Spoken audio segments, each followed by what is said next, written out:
হাকান ফিদান উনি কিন্তু গত সপ্তাহে একটা বক্তব্যে বলছেন যে বাংলাদেশ অনেক দিন যাবত মুসলিম বিশ্ব থেকে দূরে, আমরা এটাকে আবার মুসলিম বিশ্বের সাথে অ্যাড করতে চাই।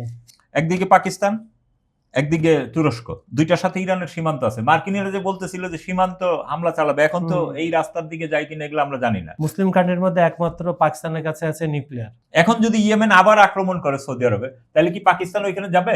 এরদোগানকে সুলতানের দোকান বলা হয়, আর সৌদি বাদশা তো নিজের মনে করে মুসলিম বিশ্বের বাদশা। আবেগ দিয়ে সবকিছু বিচার করতে হবে না, বিচার করতে হবে বুদ্ধি দিয়ে এবং বাস্তব অবস্থা কি ঘটছে সেটা দিয়ে। সুপ্রিয় দর্শক, খবর সংযোগ টক শোতে আপনাদের স্বাগতম। কেমন আছেন আপনারা? নিশ্চয়ই ভালো, আমরাও ভালো আছি। আপনাদের সঙ্গে রয়েছে আমি কাজল হায়দার, আর আমার সঙ্গে আজকে স্টুডিওতে রয়েছেন সিনিয়র সাংবাদিক আহমদ আতিক। আতিক ভাই, আমাদের দর্শক শ্রোতা যারা দেশ এবং দেশের বাইরে থাকেন এবং আমাদের তরফ থেকে আজকের অনুষ্ঠানে আপনাকে স্বাগত জানাচ্ছি। দর্শক শ্রোতাদেরও স্বাগত। যেহেতু দর্শক শ্রোতাদের নাম চলেই আসলো, সেহেতু আমি একটু কমেন্ট করে আসি। ফেসবুকে যে আমাদের অনেক দর্শক কমেন্ট করেছেন। মাসুদুল ইসলাম বলছেন উনি কুয়েত থেকে দেখছেন, আমাদের অনুষ্ঠানটা পছন্দ করেন, ধন্যবাদ আপনাকে।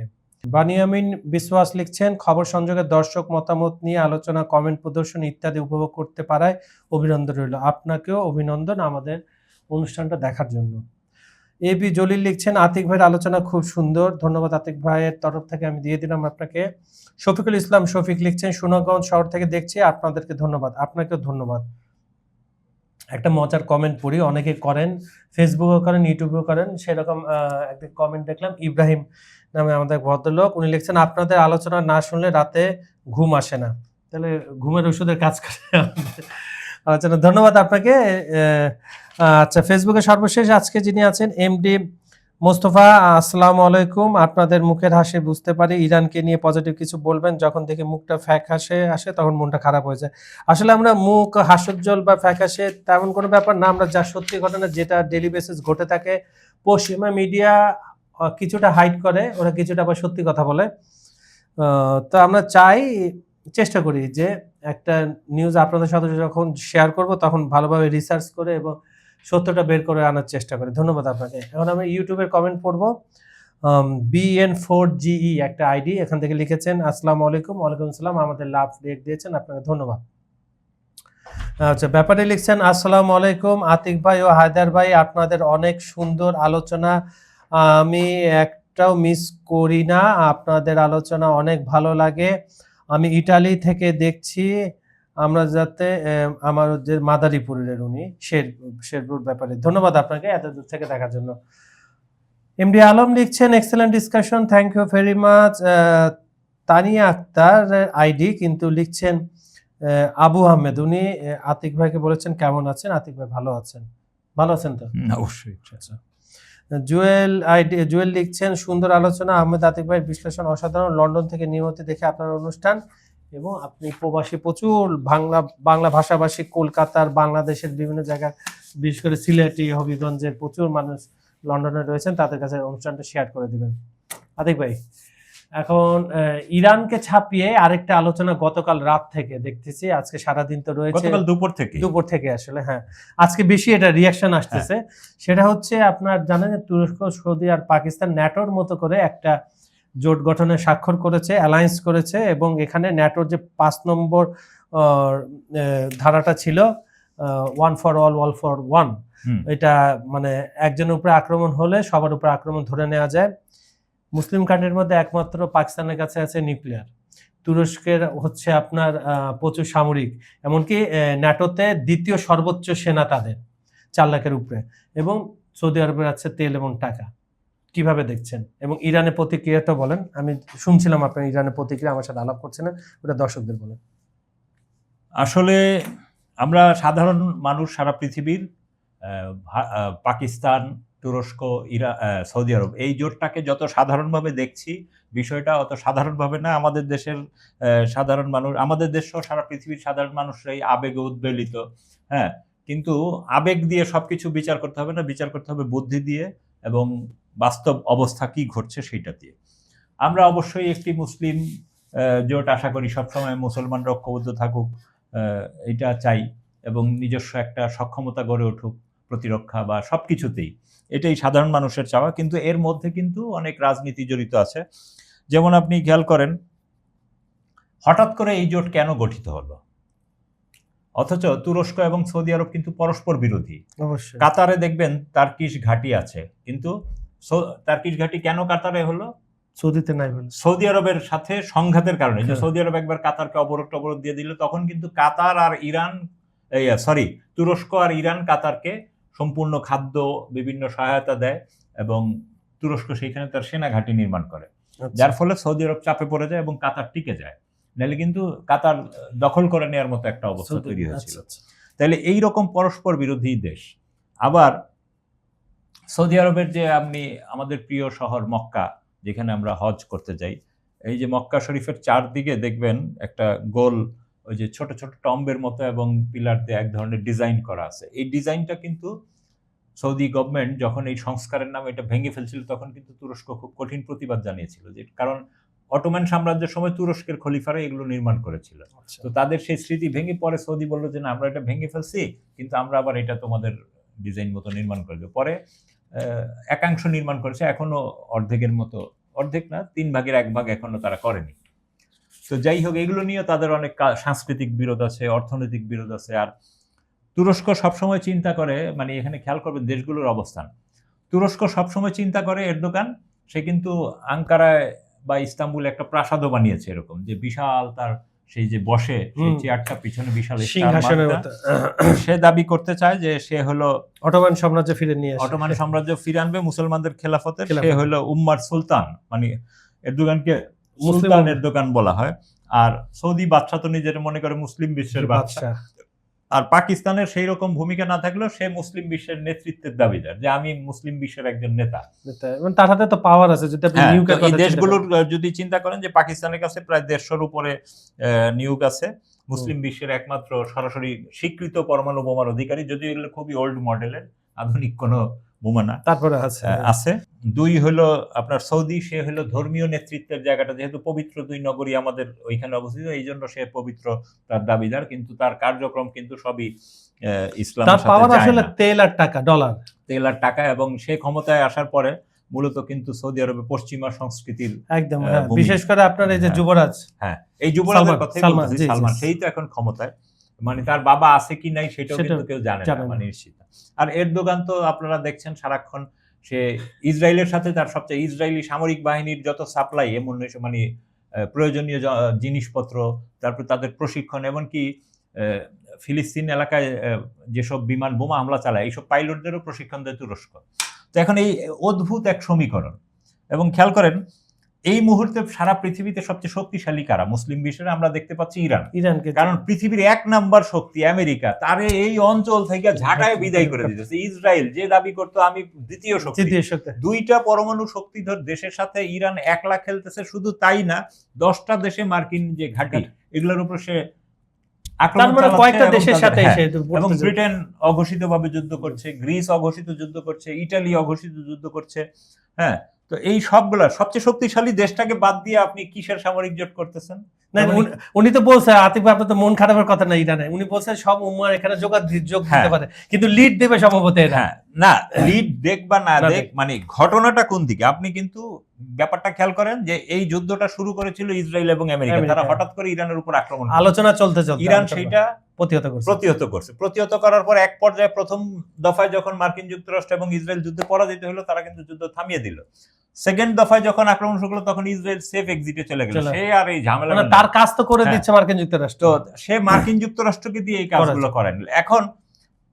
এখন আবার মার্কিন যুক্তরাষ্ট্র টেকনিক্যালি যুদ্ধ থামায় রাখছে এক ধরনের, কারণ কি তেলের দাম এবং তার নিজের অর্থনীতি এই চাপ নিতে পারতেছে না, এবং সমরাস্ত্র নাই। সারা পৃথিবীর মানুষের একটা চাপ আছে, পৃথিবীর মানুষও এই যুদ্ধ চাচ্ছিল না। সব দেশ টেকনিক্যালি যদিও আমেরিকার পিছনে পিছনে আছে, আবার একই সাথে কয় ভাই আমার অর্থনীতি তো শেষ হয়ে যাচ্ছে, এই চাপ দিচ্ছে। তো এই চাপের ফলে হয়েছে কি, এখন আমেরিকাও একটা সেফ এক্সিট খুঁজতেছে। এখন সে করতেছে ইরান ওমান যে চুক্তি, সেই চুক্তিটারে এখন সে তার বলে চালাইতে। হ্যাঁ, আজকে সকালে ট্রাম্পের যে বক্তব্য পাওয়া গেছে, সে বলছে হ্যাঁ, ওমানের সাথে যদি একটা ভালো চুক্তি হয় আমরা ছেড়ে দেব। মানে এখন আর সে মানে টেকনিক্যালি কেমনে বাইরেব, ওমানের উপর দিয়ে চালাই দিতেছে। তো ইরান বলতেছে যে না, ইরানের যে চুক্তির, যে ওমানের সাথে আমাদের একটা সমঝোতা হয়েছে, এর মধ্যে এটা 2 মাস থাকবে সমঝোতা, ইরানের দিক থেকে ঢুকবে, ওমানের দিক থেকে বেরোবে জাহাজগুলা। এই হলো একটা, এটা একটা। 2 মাস থাকবে। এরপর 2 মাস পরে একটা সেন্ট্রাল রুট থাকবে একটাই, সেইটা দিয়েই ঢুকবে বেরোবে, এবং এটা রেভিনিউর 75 ভাগ ইরান নিবে, 25 ভাগ ওমান ওমান নিবে, নিবে। এবং পুরো তদারকি থাকবে ইরান। ইরান কাছে। আচ্ছা, তারপরে ওই একটা রুট দিয়ে যারা চলাচল করবে, এবং তখনও যদি কেউ নিয়ম না মানে তাকে আটকায় আটকা দেওয়া দেওয়া হবে। হবে। আর মার্কিনীদের এবং ইসরায়েলিদের এখানে কোনো প্রবেশাধিকার থাকবে না। তার মানে কি, পুরো পশ্চিম এশিয়া বা মধ্যপ্রাচ্য থেকে আমেরিকা আউট। তা এখন এই যে আমেরিকার যে বেসগুলো যে, হ্যাঁ, বেসগুলা তো শেষ, তারা চলে গেল। তারপরে এই যে আমেরিকা পন্থী এই সরকারগুলো, আরবের রাজতান্ত্রিক সরকারগুলো মূলত মার্কিন পন্থী সরকার, এদের সাথে ইসরায়েলের খুবই ভালো সম্পর্ক। খালি মুসলিম বিশ্বের চাপের চোটে তারা আব্রাহাম অ্যাকর্ডে সই করতে পারে না। করতেছে না, স্বীকৃতি দেন। আচ্ছা, এই যে ফিলিস্তিনিরা বছরের পর বছর নির্যাতিত হচ্ছে, মুসলিম অন্য দেশ, ইরান আক্রান্ত হচ্ছে, কই তখন তো আপনারা এই জোটটা করেন নাই, এখন কেন করতেছেন? এই প্রশ্নগুলো কিন্তু আমাদের চিন্তা করতে হবে। আচ্ছা, একটা উত্তর আসছে, আপনি আপনার সাথে একমত হবেন কিনা। মার্কিন যুক্তরাষ্ট্রের বেস যদি চলে যায়, তখন কি এই বেসগুলো বসবে? আপনার কি মনে হয়? এই জায়গাটাতেই আমরা আসতেছি, আচ্ছা। যে এখন এই যে আমেরিকা এখানকে এদের কাছ থেকে নিরাপত্তার জন্য অবারিত টাকা পয়সা নিচ্ছে, হ্যাঁ। সৌদি আরবের বা এইসব মিডল ইস্টের কাতার পশ্চিম এশিয়ার সবাই। দেশগুলোর যে আমেরিকা অ্যাকাউন্ট আছে, সেই অ্যাকাউন্ট খালি করে ফেলছে অনেকটা, আপনাদের হিসাব তো ঠিক মতো পাওয়া যায় না, অথচ নিরাপত্তা দিতে পারেনি। তাহলে এখন কি, এখন এটা মার্কিন প্ল্যান বি বাস মানে টার্গেট আচ্ছা। করতেছে, যে আমি তো দিতে পারতেছি না, কিন্তু আমার কিছু চামচা আছে, এদেরকে দিয়ে তোমাদেরকে আমি প্রোটেকশন দেবে। কারণ কি, আপনি দেখেন পাকিস্তানের যে সেনাপ্রধান আসিফ মনির, সে কিন্তু মার্কিন যুক্তরাষ্ট্রের কারণেই এখানে ক্ষমতাসীন হয়েছে পাকিস্তানে। মূলত নওয়াজ শরীফ টরিফ এগুলো হলো তুরুপের তাস, বেসিক হলো আসিফ মনির। কারণ এই যে চুক্তির জন্য আসিফ মনির কিন্তু সাথে গেছে। যদি 3 দেশের প্রধানই হয়, তাহলে আসিফ মনির কেন সাথে যাবে? আচ্ছা, তারপরে 2 হলো এই যে সৌদি আরব। আপনারা জানেন যে সৌদি আরব পুরাটাই, সৌদি রাজতন্ত্র টিকে আছে মার্কিনীদের অনুকম্পার উপরে। তারা তাদেরকে টাকা দেয় আর তারা টিকায় রাখে।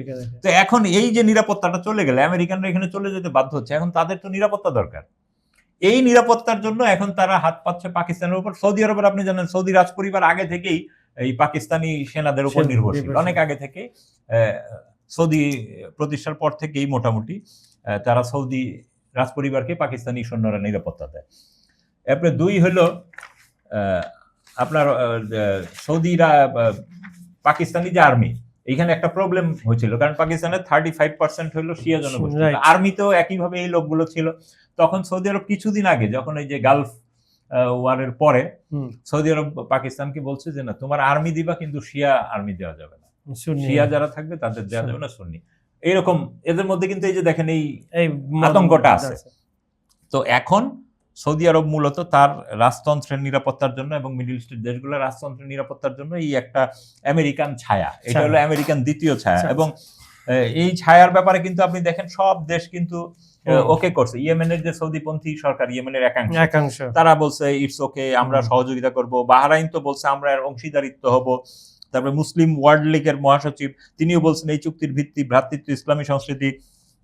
ফিলিস্তিনের যে ইসরায়েলপন্থী প্রেসিডেন্ট আছে মাহমুদ আব্বাস, সেও বলছে মুসলিম দেশগুলোর সক্ষমতা বাড়ানো, তাদের সমন্বয় সহযোগিতা বৃদ্ধি এবং নিজেদের নিরাপত্তার জন্য এই চুক্তি। তো তারা কি তারা হেল্প করবে? তারপরে ওআইসি তো যথারীতি ওআইসি, তারা দেখছে। তার মানে 3টা দেশ 2টা আপনার সংগঠন, এর পুরো কিন্তু সৌদির টাকা দিয়ে চলে যায়। হ্যাঁ হ্যাঁ। তারপরে যে আপনার এরদোগান চুক্তি স্বাক্ষরের 3 ঘন্টার মধ্যেই তিনি করছেন, ভ্রাতৃপ্রতিম সব দেশেরই এই চুক্তিতে যোগ দেওয়ার সুযোগ আছে। তাহলে ইরানকে নিয়ে কেন করলেন না? হ্যাঁ, সেটাই। যদিও ইরান কিন্তু কয়েকদিন আগে থেকে বলতেছিল যে ইরান, পাকিস্তান, টার্কি, সৌদি, উপপ্রতিরক্ষা মন্ত্রী এবং মিশর সহ এই দেশগুলো মিলে আমরা যেন একটা মুসলিম শক্তি তৈরি করি। তারা বরং এই লাইনে না গিয়ে তারা আমেরিকান লাইনে। তাই তো আমি বলি যে এত তাড়াহুড়া কেন? আমরা জানতাম যে তুরস্ক, পাকিস্তান, সৌদি আরব তো চুক্তি করছিল মাঝখানে একটা, তারপরে তুরস্ককে নেওয়ার চেষ্টা করছিল, তুরস্ক কিন্তু রাজি হয় না। হঠাৎ করে দেখলাম যে এটা যেই তো ইরান ওই কথাটা বলে ফেলছে। এই যখন অবস্থা, তখন কিন্তু আপনি খেয়াল করেন যে ইরানের যে পার্লামেন্টের একজন এমপি, সংসদ সদস্য ইব্রাহিম রেজাই, ইনি কিন্তু অলরেডি এই চুক্তির ব্যাপারে অফিসিয়াল বক্তব্য দিয়েছেন। সেখানে বলেছেন যে নিরাপত্তার জন্য আপনাদেরকে অন্য কারো দ্বারস্থ হওয়ার দরকার নেই, আপনারা নিজেরা এনাফ, আপনারা শুধু আপনাদের নীতিটা পরিবর্তন করতে পারেন। নীতি পরিবর্তন না করলে সৌদি, পাকিস্তান এদের এনে কোনো লাভ হবে না। এবং এই জোটের আরেকটা খেয়াল করেন, 2টা জিনিস, একদিকে পাকিস্তান, একদিকে তুরস্ক, 2টার সাথে ইরানের সীমান্ত আছে। মার্কিনীরা যে বলতেছিল যে সীমান্ত হামলা চালাবে, এখন তো এই রাস্তার দিকে যায় কিনা এগুলো আমরা জানি না, কারণ এরা কার পক্ষে খেলবে। কারণ এই জোটটাকে মূলত তৈরি করা হয়েছে সৌদি আরব যে ইয়েমেনের দরিদ্র জনগোষ্ঠীর উপর অবরোধ দিয়ে রাখছে, সেই দরিদ্র মানুষ না খেয়ে নানা চিকিৎসার অভাবে মারা যাচ্ছে, তাদেরকে অবরোধ দিয়ে রাখছে সৌদি আরব। তাদের হাত থেকে নিজেদেরকে সেভ করার জন্য মূলত এই জোট। তো এখন ধরেন ইয়েমেনের এই প্রতিরোধ যোদ্ধারা এরা কিন্তু ডেঞ্জারাস। মানে ইরান কিন্তু হরমুজে একটু ছাড় টাড় দেয় আপনাকে, মানে মুসলিমদের বাংলাদেশ টাংলাদেশ এগুলো ছাড় দেয়, কিন্তু এখন ওই জায়গায় আপনারা বাবাল মানদেব দিয়ে যদি বাংলাদেশি জাহাজ, অলরেডি বাংলাদেশের ওইখানে আমরা বিভিন্ন সূত্রে জানতে পারছি বাংলাদেশ মাইন অপসারণ করবে। তো এখন বাংলাদেশের জাহাজও যখন সৌদি আরব তো ফার্স্টে নেভাল জোট বানাইলো সেই 13 দেশ, তো বাংলাদেশের জাহাজ যখন ওই দিক দিয়ে যাবে তখন ইয়েমেনের ওরা তো বলবে যে বাংলাদেশ আমাদের শত্রু রাষ্ট্র, ধাম করে ওরা কিন্তু দেখবেন যে ইন্ডিয়ান জাহাজ পরশুদিন ডুবাই দিচ্ছে, কোনো ছাড় টাড় দেয় না। ইরান কিন্তু কিছু ছাড় টাড় দেয়, ওরা কিন্তু কোনো ছাড় দিবে না। তো মূলত দেখেন এখন যদি ইয়েমেন আবার আক্রমণ করে সৌদি আরবে, তাহলে কি পাকিস্তান ওইখানে যাবে? তুরস্ক গিয়ে তাদের দমন করতে যাবে? তাহলে তো মুসলিম ফাইট শুরু হয়ে গেল। এটাই তো চাচ্ছিল, তো আমেরিকানরা যেটা চাচ্ছিল সেইটাই। তো তখন আবার দেখেন ওই যাদেরকে আপনি ইয়েমেনের ওই প্রতিরোধ যারা, তারা তো ইরানপন্থী। তো মূলত লড়াইটা ইরানের সাথে তখন হবে। তো তখন ইরানের সাথে যখন লড়াই হবে তখন কি পাকিস্তান আর তুরস্ক তাদের সীমান্ত দিয়ে, যেহেতু চুক্তিতে ওই যে ন্যাটোর আর্টিকেল 5 এর মধ্যে এটাই আমি আসছিলাম যে এক দেশের উপর আক্রমণ হলে সবাই সবার উপর আক্রমণ ধরে নিবে। তো তখন যদি ইরান তখন অ্যাক্ট করে তার পক্ষের শক্তি, এবং ইরান তো বলেই দিয়েছে যে যেসব ভূমি ব্যবহার করে আমাদের দেশে আক্রমণ করা হবে, এতদিন তারা শুধু ওই নির্দিষ্ট বেজে আক্রমণ করতো, এখন কিন্তু বলছে তাদেরও সামরিক যে। আতিক ভাই আমি এই জায়গাটা আসছিলাম, আমার ভয়টা হচ্ছে ওই জায়গা আপনি যখনই বললেন দুই দেশের সীমান্ত ইরানের সাথে, তখন ধরেন সৌদিতে আবার এখন একটা অ্যাটাক হবে, আমরা জানি যে 2-1 দিনের পরে আবার একটা হামলা হবে, এবং ইরান করবে কি সৌদির সামরিক বাহিনীর উপরে হামলা করবে, তখন ওরা অ্যাক্টিভ করে দিবে এটা। তখন পাকিস্তান কি করে, তুরস্ক তো হামলা করবে, পাকিস্তান কি করে, এটা আমার দেখার বিষয়। আর আরো 2টা ঘটনা বলে আজকের অনুষ্ঠানটা শেষ করব।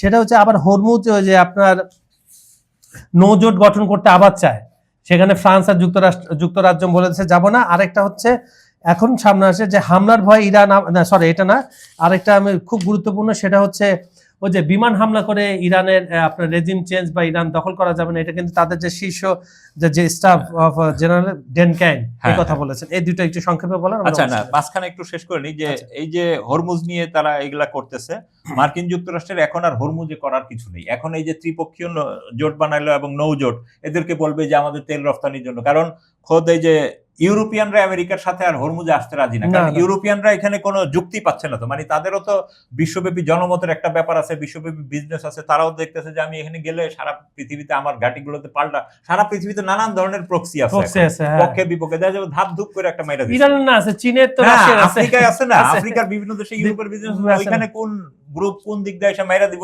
টেরও পাবে না। এবং সারা পৃথিবী কিন্তু এখন নিরাপত্তা অনেক শিথিল হয়ে গেছে, এটা একটা বিষয়। আর 2 হলো আপনি খেয়াল করেন যে এই যে জোট বানাইলো, কিন্তু পাকিস্তানেরও কিন্তু একটা আতঙ্কের বিষয়। আফগানরা যদি পাকিস্তানে হামলা করে তখন কি সৌদি আরব এখানে আসবে? কারণ আফগানদের সাথে সৌদিদের সম্পর্ক ভালো, টার্কিশদের সম্পর্ক ভালো, বিজনেস। আবার ভারত কিন্তু এটাকে খুব ভালো চোখে নেয়নি, ভারত কিন্তু এটা খুব গভীর পর্যালোচনার মধ্যে রেখেছে। এবং এই আপনি এখন ভারত পাকিস্তান তো নিয়মিত ফাইট হয়, তো ভারত পাকিস্তান যখন ফাইট লাগবে তখন টার্কি বা সৌদি আরবের কি ভূমিকা হবে?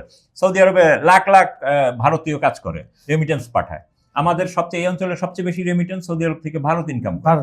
তো এইগুলো অনেক জটিল জায়গা, এবং এই অবস্থার জায়গায় কিন্তু ভারত বিষয়টাকে পর্যবেক্ষণে রাখছে। এবং মোদি আমাদের চ্যানেল 24 টিভিতে আমরা দেখেছি আজকে যে ইসরায়েল এই অবস্থার পরিপ্রেক্ষিতে ইসরায়েল এবং ইন্ডিয়াও একই ধরনের জোট করতেছে। আচ্ছা, ওখানে তো ইউএই আছে, ইউএর সাথে ভারত একটা অলরেডি আরব আমিরাত এখনো আলোচনায় আসে নাই, কিন্তু প্রথম ফোকাসটা মোদি বলছে যে আমরা ইসরায়েলের সাথে একই ধরনের জোট করেছি। তার মানে কি সরাসরি কিন্তু এখন আরো যুদ্ধ কিন্তু আরো বড় স্টেজে চলে যাবে। সবাই মনে করতেছে যুদ্ধটা বুঝি থেমে যাচ্ছে, শান্তি হচ্ছে, কিন্তু এটা আরো বড় কিভাবে ছড়ায় পড়বে সেই লেভেলে চলে যাচ্ছে। তো আপনার থার্ড ওয়ার্ল্ড ওয়ারের দিকে যদি আপনি এই যে আপনার অ্যাক্টগুলো যদি সব হয়ে যায়, একসাথে অ্যাক্টিভ হয়ে যায় জোটগুলো, তাহলে তো আচ্ছা আপনার ওই যেটা বলছিলাম যে হরমুজ আর নিয়ে আলাপ করবো না, যেহেতু এখানে মজার বিষয়, ইসরায়েলে কাজ করে দিচ্ছে ইউএসএ, এখন ইউএসএ কাজ করে দেবে সৌদি। আচ্ছা, এখন আরো একটা জিনিস খেয়াল করেন, এই জায়গায় কিন্তু এই যে ইয়েমেনের সীমান্ত তো এখন অলরেডি মাইনে অপারেশনের জন্য আমাদের সেনাবাহিনীও কাজ করবে।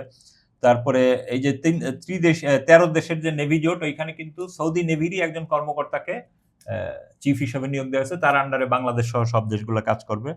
আবার এইদিকে আপনি খেয়াল করেন যে এই যে রাশিয়ান যুদ্ধ, যে ওইখানেও কিন্তু একটা পরিবর্তন ঘটছে। আপনার লিন্ডসে গ্রাহাম ভদ্রলোক মারা গেছেন, ট্রাম্পের খুব ঘনিষ্ঠ, সে মার্কিন সিনেটে একটা বিল করছিল, Russia and Iran act of 2026। সেইটাতে সেটা কিন্তু গতকাল পাস হয়েছে মার্কিন সিনেটে। সেখানে বলা হয়েছে এখন রাশিয়া থেকে যারা তেল আমদানি করবে তাদের উপর 100% ট্যাক্স, বিশেষ করে চীন আর রাশিয়ার ক্ষেত্রে। ভারতকেও তো এটা ফেলবে বলছে। হ্যাঁ, তো এই ফেলবে, তো এখন কিন্তু এটা নতুন, তো ভারতকে হয়তো রাশিয়া ইসরায়েলিরা আবার টেকনিক্যালি অন্যভাবে হেল্প করবে।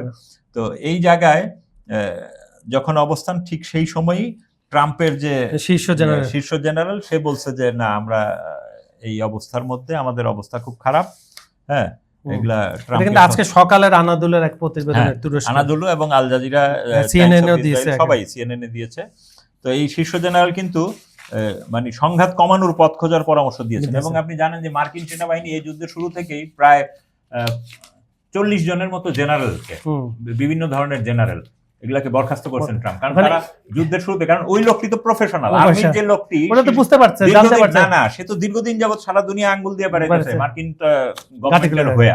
তো সে তো সব জায়গার পরিস্থিতি সে জানে, এবং তার রিজার্ভ, তার কি পরিমাণ অস্ত্র আছে, তার সৈন্য কি পরিমাণ আছে, কোন জায়গায় সে জিততে পারবে, কোন জায়গায় হারতে পারবে, এগুলো তো তাদের অ্যাসেসমেন্ট আছে। এবং প্র্যাকটিক্যাল ফাইটে যখন গেল তখন তারা দেখলো যে তারা অবস্থা খারাপ হয়ে যাচ্ছে, তাদের সৈন্যরা আতঙ্কিত হয়ে কেউ কেউ বেস ছেড়ে পালায় যেতেছে, বাড়িতে যখন ফোন করতেছে খুদ মার্কিন মূল ভূখণ্ডে আতঙ্ক ছড়ায় পড়ছে। এই কারণে আপনি দেখবেন মার্কিন সেনাবাহিনীর ইন্টারনেট এগুলো ব্যবহার বন্ধ করেছে, আবার তারা টার্গেটও হয় ইন্টারনেটের কারণে। তো এই সব মিলে কিন্তু মার্কিন যুক্তরাষ্ট্রের এখন হযবরল অবস্থা, এবং ট্রাম্প কি করবে উপায় খুঁজে পাচ্ছে না। এবং তার যেসব জেনারেলকে সে সরায় দিচ্ছে, এইসব জেনারেলরা ছিল সবচেয়ে এক্সপার্ট, এগুলার সরাই দিচ্ছে। এখন সেকেন্ড ক্যাটাগরির জেনারেল তার পক্ষের, মানে যে আমাদের দেশে যেমন যে আপনি আমার পক্ষে আছেন, আপনার প্রমোশন দিলাম, তো এই যখন আনতেছে এরাও কিন্তু একই কথা বলতেছে, কারণ হি ইজ প্রফেশনাল, সে তো ডাটা, কারণ সে জানে যে সে যদি এখন ভুল কিছু বলে বা ভুল সিদ্ধান্ত দেয় 2 বছর পরে তার মার্কিন যুক্তরাষ্ট্রে বিচার করা হবে। আমাদের দেশের মতো না, ওর চাকরির দায় নিতে হবে। সো এরা কিন্তু কেউ দায় নিতে না, তারা সবাই এখন পিট হেগসেটও তার জুনিয়রের উপর চাপায় দিয়ে সরে যেতে চাচ্ছে। এখন ট্রাম্প বেচারা পড়ছে এমন মাইনকাচি পাইছে, মানে কোন দিকে যাইব কুলাইতে পারতাছে না। এখন এই সামনে যেহেতু আবার তার ইলেকশনও, এই ইলেকশনেও সে পরাজিত হবে। মানে মার্কিন যুক্তরাষ্ট্রের সে বলছিল মেক গ্রেট অ্যাগেইন, হ্যাঁ, মেক লুজার অ্যাগেইন করছে মার্কিন যুক্তরাষ্ট্রকে। তো এই অবস্থায় আমাদেরও কিন্তু এই বিষয়টাতে খুবই সেন্সিটিভ, কারণ আপনি খেয়াল করেন এর আগেও কিন্তু সৌদি আরবের নেতৃত্বে এই ধরনের জোটের কথা বলা হয়েছিল। আমাদের যে বিগত স্বৈরাচার সরকার বলি, যেভাবে বলি, সেই সরকার কিন্তু একটা খুব টেকনিক্যাল পজিশন নিছিল, আমাদের এই সরকার সেটা নিতে ব্যর্থ হয়েছে। সেই সরকার কিন্তু সৌদি আরবকে বলছিল যে হ্যাঁ, আমরা এই যুদ্ধে নাই, কিন্তু মক্কা মদিনা দুইটা পবিত্র শহর, এইটা আক্রান্ত হলে আমরা এখানে আসবো, আর নাইলে না। কিন্তু আমাদের বর্তমান সরকার কিন্তু একদম সরাসরি ঢুকে গেছেন। তো আপনি সরাসরি ঢুকে গেছেন মানে কিন্তু আপনি ইরানের সাথে বৈরিতার দিকে চলে গেলেন সরাসরি, যেই ব্যাখ্যাই দেন আপনি। এখন এটাকে কিভাবে আমাদের ভবিষ্যতে খুব সতর্ক থাকতে হবে, কারণ ইন্ডিয়া যেহেতু এখন ইসরায়েলের সাথে চলে আসছে, তার মানে বাংলাদেশের অবস্থান কিন্তু আপনি দেখেন ইউরোপে যেমন বসনিয়া হার্জেগোভিনা, তার 4 সীমান্তে কোনো মুসলিম দেশ নাই, মুসলিম জনপদ নাই, যে কোনো সময় এখন ঠিক বাংলাদেশ ভূমিটাও কিন্তু তার 4 দিকে কিন্তু অমুসলিম জনপদ। পাকিস্তান অনেক দূরে, ইন্দোনেশিয়া অনেক দূরে, মালয়েশিয়া অনেক দূরে। মানে আপনাকে কিন্তু নিজের ফাইট নিজে করতে হবে, এবং আপনি আক্রান্ত হইলে আপনার বঙ্গোপসাগরের পানিতে পড়া যাওয়া ছাড়া আর কোনো উপায় নেই। এজন্য সব ডিসিশন এবং সক্ষমতা বাড়াতে হবে, এছাড়া কোনো বিকল্প নেই। এবং উল্টা আরো ভারতের মুসলমানরা আক্রান্ত হলে ওরা চেয়ে থাকে আমাদের দিকে যে আমাদের দিকে হেল্প করবে না। আমরা কিন্তু বাংলাদেশ এখনো সেই রকম মুসলিম রাষ্ট্র হয়ে ওঠেনি, আমরা এখনো মুসলমান হিসেবে স্বীকৃতিও পাইনি। কারণ এই যে তুরস্কের যে বর্তমান প্রতিরক্ষা মন্ত্রী, পররাষ্ট্রমন্ত্রী হাকান ফিদান, উনি কিন্তু গত সপ্তাহে একটা বক্তব্যে বলছেন যে বাংলাদেশ অনেক দিন যাবত মুসলিম বিশ্ব থেকে দূরে, আমরা এটাকে আবার মুসলিম বিশ্বের সাথে অ্যাড করতে চাই। আচ্ছা, ধন্যবাদ আপনাকে আতিক ভাই। প্রতিটা বিষয় আপনি খুব সুন্দরভাবে উপস্থাপন করেছেন, আমাদের দর্শকরা আসলে উপকৃত হবেন। এবং তারপরেও আপনারা যদি কিছু জানতে চান আজকে টক শো বা যে কোনো টক শো কোনো কিছু ব্যাপারে, আমাদেরকে আপনারা কমেন্ট করতে পারেন, মেল করতে পারেন। আমাদের অনুষ্ঠানগুলো সম্পূর্ণ দেখে লাইক, শেয়ার ও কমেন্ট করবেন। পৃথিবীর কোন প্রান্ত থেকে আমাদের অনুষ্ঠানগুলো আপনারা উপভোগ করেন সেটাও একটু লিখে পাঠান, ঠিকানা সহ, জায়গার নাম সহ। আন্তর্জাতিক যে কোনো বিষয় আপনারা জানতে চাইলে আমাদেরকে মেইল করেন বা কমেন্টে জানান। বিজ্ঞাপন ও প্রমোশনের জন্য ডেসক্রিপশনে কিছু নাম্বার দেওয়া আছে, সেখানে আপনারা যোগাযোগ করতে পারেন। এই বলে আজকের মতো অনুষ্ঠানটা এখানেই শেষ করছি। আগামীকাল দেখা হবে একই সময় একই চ্যানেলে। ততক্ষণ পর্যন্ত সবাই ভালো থাকবেন, সুস্থ থাকবেন। আল্লাহ হাফেজ।